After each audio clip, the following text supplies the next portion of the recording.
RNA या protein में से कौन सा है। सो नेक्स्ट किसने अब इसका जो एनालिसिस किया वो किया Ostwald, Avery, Colin, MacLeod and Macklin McCarty ने। उन्होंने ये एक्सपेरिमेंट दोबारा से किया परफॉर्म, एंड इसको करने के बाद जो उन्होंने आगे किया, उन्होंने क्या किया दैट एस टाइप जो सेल्स थे बैक्टीरिया के, उसमें से उन्होंने प्रोटीन, डीएनए, आरएनए सारे एक्सट्रैक्ट आउट कर लिए और चेक किया कि इनमें से कौन सा आर टाइप सेल्स को ट्रांसफॉर्म कर रहा है into S type cells. So I am repeating, उन्होंने क्या किया, उन्होंने सारे इनसे प्रोटीन्स, डीएनए, आरएनए जो है एक्सट्रैक्ट आउट किए। क्यों किए? क्योंकि उनको चेक करना था दैट आर टाइप सेल्स को कौन सा ऐसा फैक्टर है इन तीनों में से which is transforming R type cells into S type cells. तो उन्होंने क्या देखा दैट अलोन डीएनए जो था, आरएनए, डीएनए और प्रोटीन में से सिर्फ डीएनए था which has the capacity to transform, which have the capability to transform, और किसी की कैपेबिलिटी नहीं थी to transform the R type cells into S type cells. अच्छा चलो, एक बार उनको ये पता चल गया। कैसे पता चला? उन्होंने ये भी डिस्कवर किया दैट अच्छा ये प्रोटीएजेस, आरएनएजेस और डीएनएजेस क्या होते हैं, दे क्लीव द डीएनए। जो डीएनएजेस होते हैं वो डीएनए को क्लीव करते हैं, कट करते हैं। जो प्रोटीएजेस होते हैं वो क्लीव करते हैं प्रोटीन्स को, एंड जो आरएनएजेस होते हैं दे क्लीव आरएनएस। तो उन्होंने इसमें एक और चीज नोटिस की दैट जब उन्होंने प्रोटीएजेस डाले ट्रांसफॉर्म, ये नहीं समझ आया? Yes ma'am. प्रिया, क्या ये आरएनएजेस वाला या ऊपर से ही शुरू से जो ये कर रहे हैं? नहीं मैम, आरएनएजेस वाला। अच्छा ठीक है। सपोज अगर मेरे पास एक मीडियम में प्रोटीन है, मैं उसमें प्रोटीएजेस डालती हूँ तो वो प्रोटीन को डाइजेस्ट कर लेंगे, ठीक है। अगर मेरे पास किसी मीडियम में आरएनए है, मैंने आरएनएजेस डाल दिया, तो क्या होगा, वो आरएनए को क्लीव कर देंगे। क्लीव करना होता है तोड़ देना, ब्रेक डाउन कर देना। अगर मैंने किसी चीज में डीएनएजेस, अगर डीएनए है मेरे पास और मैं डीएनएजेस डालूंगी तो डीएनए क्लीव हो जाएगा, ठीक है। अब उन्होंने ऊपर से जो एक्सपेरिमेंट किया था उसमें उन्होंने कहा कि जो ट्रांसफॉर्मिंग फैक्टर है वो कौन सा है, डीएनए। तो पहले उन्होंने इस मीडियम में डाला प्रोटीएजेस। ऑब्वियसली प्रोटीएजेस जो है प्रोटीन को इफेक्ट करेंगे, डीएनए को नहीं। तो जो प्रोसेस थी ट्रांसफॉर्मेशन की आर माइस के, आर स्ट्रेन की इनटू एस, वो नहीं इफेक्ट हुई। फिर उन्होंने इसमें डाला आरएनएजेस। आरएनएजेस तब वर्कआउट करता अगर आरएनए ट्रांसफॉर्मिंग फैक्टर होता, बट वो भी नहीं रोक पाया ट्रांसफॉर्मिंग फैक्टर को। तो ये भी हमारा जो है कि वो आरएनए था ट्रांसफॉर्मिंग फैक्टर, ये भी रूल आउट हो गया। प्रोटीन हम रूल आउट कर चुके हैं। नेक्स्ट इज जब उन्होंने डीएनएजेस डाले, डीएनएस क्या करते हैं, दे क्लीव द डीएनए, और अगर डीएनए क्लीव हो गया तो ट्रांसफॉर्मेशन आर स्ट्रेन की इनटू एस नहीं होती। एंड वही हुआ जब उन्होंने डीएनएजेस डाले, डीएनए को डीएनएजेस ने क्लीव कर दिया and it inhibited the process of transformation. दस कंक्लूजन उन्होंने ट्रांसफॉर्मेशन प्रिंसिपल का ये निकाला that DNA out of the three is hereditary। किसी को डाउट? Yes ma'am. तो कौन सा डाउट है, क्या है? मैम इसके एक दो स्लाइड ऊपर आपने बताया था कि उसका जो डीएनए होता है वही, वायरस का जो डीएनए होता है वही बाहर निकल के रिएक्ट करता है और होस्ट सेल बना देता है। तो जब डीएनए वायरस बचा ही नहीं तो फिर क्या क्या? हाँ, वायरस का जो डीएनए होता है, पहली बात वायरस का आरएनए होता है, और वायरस का आरएनए क्या करता है, अभी कोरोना वायरस चल रहा है या फिर कोई भी वायरस है, why viruses are difficult to tackle because ये बाहर नॉन लिविंग है, लेकिन जैसे ही तुम्हारी बॉडी में जाएंगे they will start replicating using your system, अपना नंबर बढ़ाएंगे। मैम तो फिर इसका जब डीएनए खत्म हो गया तो फिर ये बैक्टीरिया है, वायरस नहीं है। अच्छा, मैं भूल गई थी, हाँ, सॉरी। ठीक है, this is yes bacteria. Ma'am. किसी और को कोई डाउट, या we'll move further with another experiments? Please, experiments are important. So नहीं समझ आ रहा तो 10 बार पूछो। नेक्स्ट है proof for DNA as genetic material. Obviously in the field of science एक ही एक्सपेरिमेंट से कुछ भी कंक्लूड नहीं किया जाता, तो several other experiments were done and क्या किया गया, there was Hershey and Chase, this is also an important experiment, please pay attention. उन्होंने कंडक्ट किया बैक्टीरियोफाज पे एक्सपेरिमेंट्स। बैक्टीरियोफाज क्या होते हैं, viruses that affect bacteria.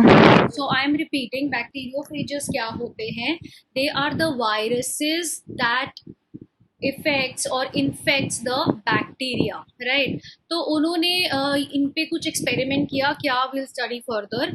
Proof क्या करना था, that DNA is the genetic material. DNA is the genetic material कैसे हम प्रूफ कर सकते हैं, अगर हम ये दिखा सके कि वो जो है वो जा रहा है अदर, अगर डिवीजन होती है किसी की, जो भी material is passed on in the nucleus in the cell, तो हम ये कह सकते हैं कि हाँ वो जेनेटिक मटेरियल है। अब इन्होंने क्या किया, इन्होंने बैक्टीरियोफेज लिया। स्टूडेंट्स एक चीज हमें 11th से याद होगी शायद, अगर याद हो, दैट जो वायरस या बैक्टीरियोफेज होता है उसका जो प्रोटीन कोट होता है, उसकी कोटिंग कैप्सिड एंड कैप्सिड याद है कुछ? यस मैम, कैप्सिड और कैप्सोमियर। यस, तो जो कैप्सिड होता है वो हमेशा प्रोटीन का बना होता है। Please do remember the capsid और the outer capsule is made up of protein. तो अब हर्शे एंड चेज ने क्या किया, उन्होंने ये बैक्टीरिया है, ठीक है, ये बैक्टीरियोफेज है, उसने इसको इन्फेक्ट किया, इन दोनों को इन्फेक्ट किया मतलब दोनों को साथ में लाए so that they can infect each other. यहाँ पर उसने क्या यूज किया है, रेडियो एक्टिव सल्फर वाला प्रोटीन कैप्सूल वाला बैक्टीरियोफेज, एंड यहाँ जो बैक्टीरियोफेज है उसमें क्या है, उसमें रेडियो एक्टिव फॉस्फोरस है। आई एम रिपीटिंग, यहाँ पे जो बैक्टीरियोफेज है उसमें सल्फर है, ठीक है, रेडियो एक्टिव सल्फर। किसमें होगी radio active sulphur, obviously protein में। तो क्यों होगी, क्योंकि अगर तुम्हें याद हो प्रोटीन्स में सल्फर प्रेजेंट होती है, राइट। एंड जो फॉस्फेट है, अभी हमने पढ़ा न्यूक्लियोटाइड में, दैट फॉस्फेट किस में प्रेजेंट होता है, डीएनए में। सो इस कॉन्सेप्ट को याद रखना है दैट सल्फर हमेशा प्रोटीन जो है, सल्फर जो है कॉन्स्टिट्यूएंट होती है प्रोटीन की, एंड जो फॉस्फेट है वो कॉन्स्टिट्यूएंट होता है डीएनए का। सो मूविंग फर्दर, सबसे पहले उन्होंने क्या किया, बैक्टीरियोफाज को बैक्टीरियम से इन्फेक्ट कराया, फिर एक ब्लेंडर लेकर दोनों को ब्लेंड कर दिया, यहाँ पे लिखा हुआ है ब्लेंडिंग, फिर उनको ब्लेंड कर दिया। ब्लेंड क्यों करते हैं, सो दैट आपस में दोनों की, फाज की और बैक्टीरियल सेल की सेल वॉल टूट जाए और वो कंबाइन कर दें, ठीक है। तो उनको जब ब्लेंड करेंगे तो ब्लेंडिंग से क्या होगा, ब्लेंडिंग या सेंट्रीफिकेशन भी कर सकते हैं। सेंट्रीफिकेशन से क्या होता है, दोनों सेपरेट आउट हो जाएंगे। सेपरेट आउट का मतलब क्या है, अगर कभी अपेंड, स्टूडेंट्स अपेंड ऑफ पता है क्या होती है, जल्दी से हाँ या ना बोलो। No ma'am. नहीं देखा, नो मैम। अच्छा, सेंट्रीफ्यूज जो होता है ना हमारी मशीन, उसमें हम टेस्ट ट्यूब जैसा ऐसा छोटा सा रखते हैं, बहुत छोटी होती है जिसके ऊपर एक ढक्कन होता हाँ मैम, वो है देखी ना। है, वो हाँ देखी है, केमिस्ट्री लैब में है। हाँ right, that is known as eppendorf. Spelling मैं सेंड कर दूंगी ग्रुप पे। तो इसमें क्या होता है, जब सेंट्रीफ्यूज में तुम रखते हो और बहुत तेज आरपीएम पे सेंट्रीफ्यूज चलता है, तो the constituent separate out according to their density, ठीक है। तो उन्होंने इस स्टेप में वही ब्लेंडिंग करी है, सेंट्रीफिकेशन करी है, क्यों करी है यहाँ लिखा हुआ है, to separate out the phage and the bacterial cell. So सबसे पहले उन्होंने इन्फेक्ट कराया, फिर उन्होंने सेपरेट किया फाज एंड बैक्टीरियल सेल, और उसके बाद क्या कर दिया, सेंट्रीफ्यूगेशन। ब्लेंडिंग क्यों की थी, to break down the cell wall. Centrifugation क्यों की, सो दैट उनको सेपरेट कर सके बैक्टीरियोफाज को एंड बैक्टीरियल सेल को। तो अब जो कंक्लूजन आया, अब ये डायग्रामेटिकली भी देखेंगे, बेटर समझ आ जाएगा। सो जो कंक्लूजन आया, ये जो लाइन मैंने बनाई हुई है, इससे नीचे का इज नोन एज पेलेट। जो भी चीज नीचे मोर सॉलिड फॉर्म में आती है, that is known as pellet, and ऊपर वाले को क्या बोलते हैं, यहाँ पे लिखा हुआ है सुपरनेटेंट। तो जब इनको सेंट्रीफ्यूज करा गया, कुछ चीजें ऊपर आ गई एज सुपरनेटेंट एंड कुछ नीचे रह गई एज पेलेट। ऊपर क्या आ गए, ऊपर आया फाज का फाज के पार्टिकल्स, राइट, एंड नीचे क्या आ गए, बैक्टीरियल सेल। इतना क्लियर है? Yes ma'am. अच्छा, अब अगर मैं एक रैंडम सा क्वेश्चन करूं कि फाज के सेल्स ऊपर आ गए और जो बैक्टीरियोफेज था उसमें प्रोटीन कैप्सूल था, तो तुम्हें क्या लगता है कि तुम्हें जो सुपरनेटेंट है, सपोज अगर मैंने एक यहाँ पे लिखा है दिस इज सुपरनेटेंट में कौन है, द बैक्टीरियोफेज के पार्टिकल्स, एंड इसमें कौन है, द बैक्टीरियल सेल। तो तुम्हें क्या लगता है किसमें, कैन यू गैस किसमें तुम्हें फॉस्फोरस मिलेगा और किसमें सल्फर मिलेगा? मैम ऊपर वाले में सल्फर होगा और नीचे फास्फोरस। हाँ, यस। क्यों? क्योंकि जो फेज है उसके अंदर क्या था, प्रोटीन कैप्सूल था। सल्फर। तो सल्फर को कौन तो प्रोटीन जो है वो किस में है, कैप्सूल में। किसके कैप्सूल में, बैक्टीरियोफेज के। तो सल्फर को कौन एब्जॉर्ब करेगा, बैक्टीरियोफेज। इसलिए ऊपर वाला जो सुपरनेटेंट है it belongs to the phage particles, तो उसमें क्या मिला, सल्फर। और नीचे क्या है, बैक्टीरियल सेल्स। सेल में क्या होता है, न्यूक्लियस। न्यूक्लियस में क्या होता है, डीएनए। डीएनए का कॉन्स्टिट्यूएंट है फॉस्फेट। तो इसलिए बैक्टीरियल सेल्स में हमें क्या मिलेगा, फॉस्फेट। एक बार डायग्रामेटिकली इसको देखते हैं, फिर ये नीचे का जो प्रोसीजर और ये सब है विल डिस्कस इट।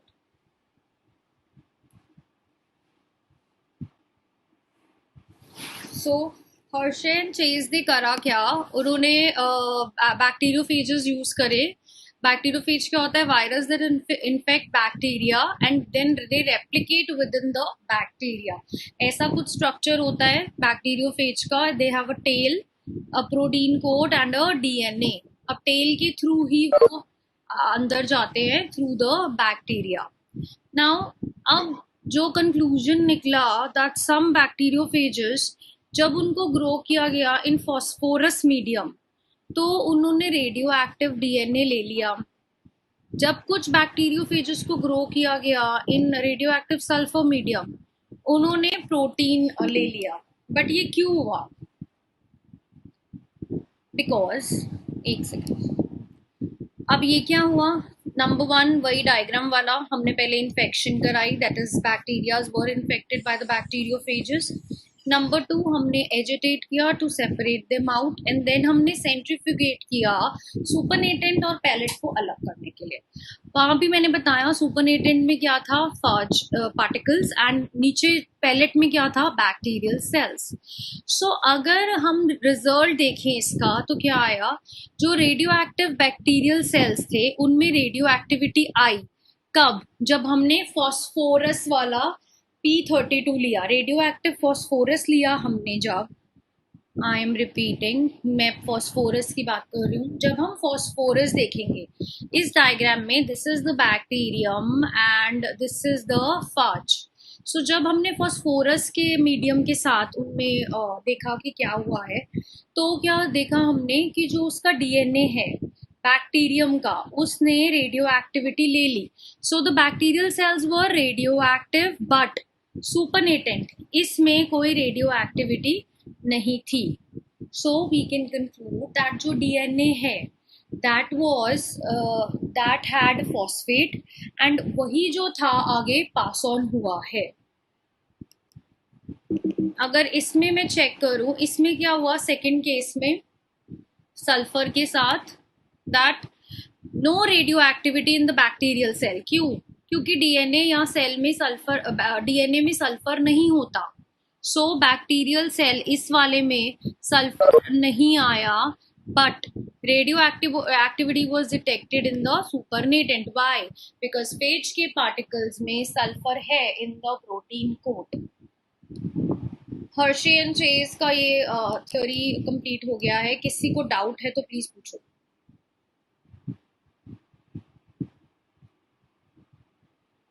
कोई डाउट नहीं है किसी को?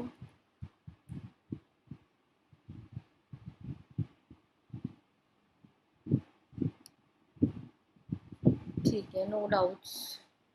So I'll move further. इसका procedure क्या था? That some bacteriophages were grown on a medium that contained radioactive phosphorus, that is 32p, while some were grown on 35s वाला medium. Viruses जिनको हमने 32p पे ग्रो किया था उनमें radioactive DNA मिला, एंड जिनको सल्फर पे ग्रो किया था उनमें रेडियोएक्टिव प्रोटीन मिला. तो फिर क्या किया, इन वायरसेस को इकोलाई के साथ इन्फेक्ट किया. इकोलाई कौन है, जिसको हम बैक्टीरियल सेल बोल रहे हैं कब से, उसके साथ इन्फेक्ट किया. तो सून आफ्टर इन्फेक्शन उनको ब्लेंड किया, पढ़ चुके हैं हम ऊपर, जस्ट रीडिंग इट. उसके बाद उनको सेंट्रीफ्यूज किया. तो कंक्लूजन क्या निकला, only radio active 32p was found to be associated with the bacterial cell. Phosphorus किस में मिला, बैक्टीरियल सेल में. सल्फर किस में मिला, सराउंडिंग मीडियम में, मतलब फाज के पार्टिकल्स में मिला, बट बैक्टीरियल सेल्स में नहीं मिला, क्योंकि बैक्टीरिया के सेल तक सल्फर नहीं जा सका एंड फॉस्फेट गया. इसलिए this proves that DNA is the genetic material which passes from the virus to the bacteria. I hope it is clear. And ये पता है कि लिखना कैसे है. जब भी एक्सपेरिमेंट्स पूछे जाते हैं हमेशा पूछा जाता है कि करा क्या है and what is the conclusion. Question में अगर तुम कंक्लूजन नहीं दोगे, answer is incomplete. Any doubts about it? No, ma'am. Okay, I will move further. इसके बाद क्या है, अब इन दो एक्सपेरिमेंट्स के बाद फाइनली उन्होंने ये कंक्लूड किया कि जो डीएनए है that is the genetic material, but RNA क्यों नहीं है. तो कुछ पॉइंट्स देखे गए. फॉर एग्जाम्पल, जो वायरस में होता है वो क्या होता है, आरएनए होता है, which is the genetic material of the virus. DNA genetic material किस में है, हमारे में है. अब DNA and RNA both have the capability to duplicate itself. पता है हमें क्यों, दोनों ही जो है बेस पेयर का रूल फॉलो करते हैं, कॉम्प्लीमेंटैरिटी का.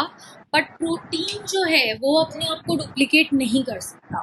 Hence, इस स्टेप में प्रोटीन का जेनेटिक मटेरियल होना रूल आउट हो जाता है. हम देख रहे हैं तीनों में से कौन सा जेनेटिक मटेरियल हो सकता है, राइट. सो यहाँ पे हाँ जी बोलो. ये वाला बता दो, ये वाला याद नहीं है कि डीएनए और आरएनए अपने आप को रेप्लिकेट क्यों कर पाते हैं.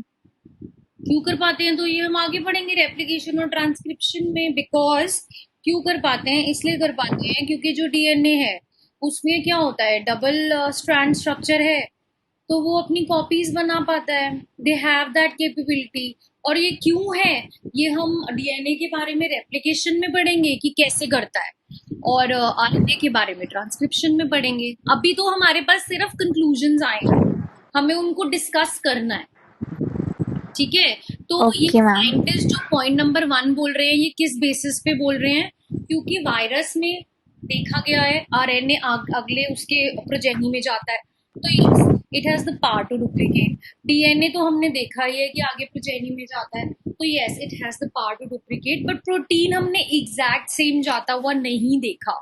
क्यों नहीं देखा, क्योंकि अगर प्रोटीन एग्जैक्ट सेम जाता होता तो तुम अपने पेरेंट्स क्या बिल्कुल तुम्हारा और उनका कॉम्प्लेक्शन या तुम्हारा और उनका आई कलर बिल्कुल सेम होता, बट ऐसा नहीं होता, राइट. सो फर्स्ट में साइंटिस्ट ने based on their previous knowledge rule out किया कि प्रोटीन नहीं जा रहा, protein is not the genetic material.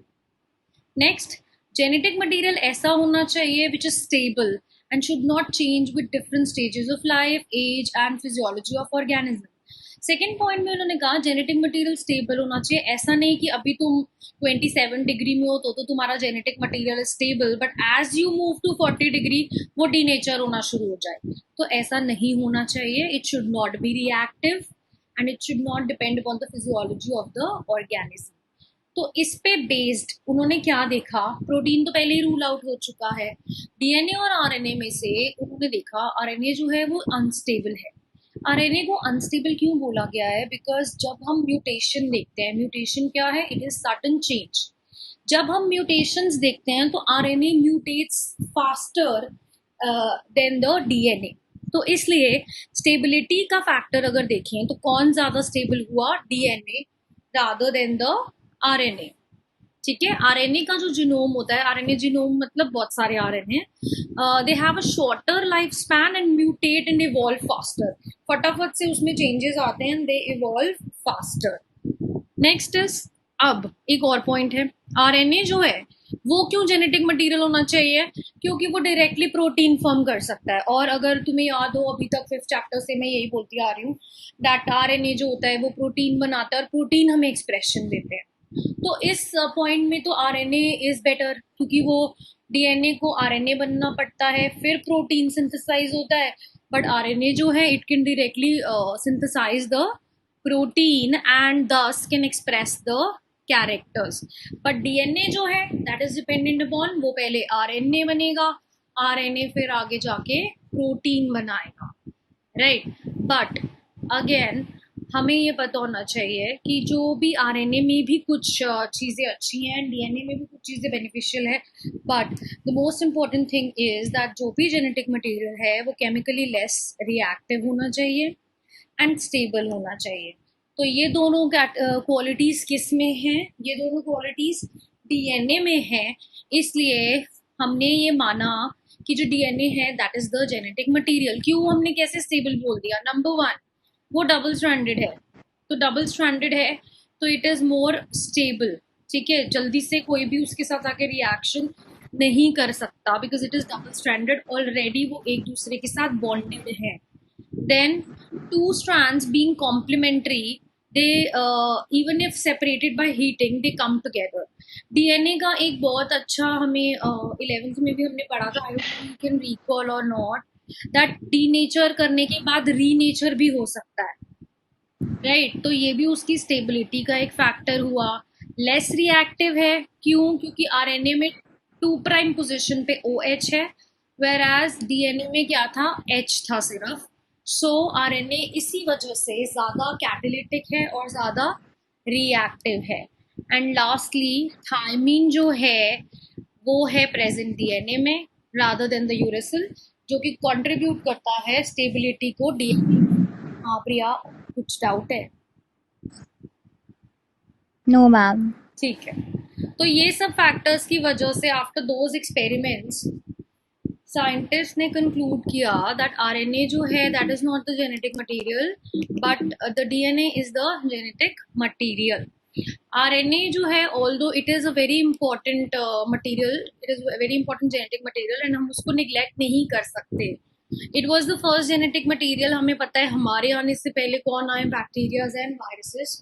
So it was the first genetic material and RNA is required for our metabolism, protein synthesis जिसको translation बोलते हैं। Splicing क्या होता है आगे आएगा।